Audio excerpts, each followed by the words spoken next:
ఇంతకుముందు మనకి ఇప్పుడు గైడ్లైన్స్ ప్రకారం చూసుకుంటే 21, 22, 23 అమ్మాయికి అట్లా మ్యారేజ్. కానీ ఇప్పుడు ఏంది అబ్బాయికి చూసుకునేసరికి మీరు 32, 33 ఎందుకంటే లైఫ్లో సెటిల్ కావాలి, ఒక గోల్ ఉంది. అదే అమ్మాయి చూసుకునేసరికి సేమ్ అంతే, నేను మాస్టర్స్ చేయాలి, మళ్ళీ జాబ్లో సెటిల్ కావాలి, అబ్రాడ్ వెళ్ళాలి. ఇవన్నీ అనేసరికి ఆటోమేటికల్లీ ఇప్పుడు మనకు ఒకటి హార్మోన్స్ అనేవి ఉంటాయి బాడీలో. ఆ హార్మోన్స్ వాటి పరిమితిలోనే అవి కంటిన్యూ అవుతుంటాయి.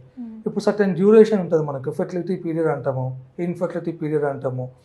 సో ఈ ప్రాసెస్ ప్రకారమే ఆ హార్మోన్స్ అనేవి అప్ అండ్ డౌన్ అవుతూ ఉంటాయి బాడీలో.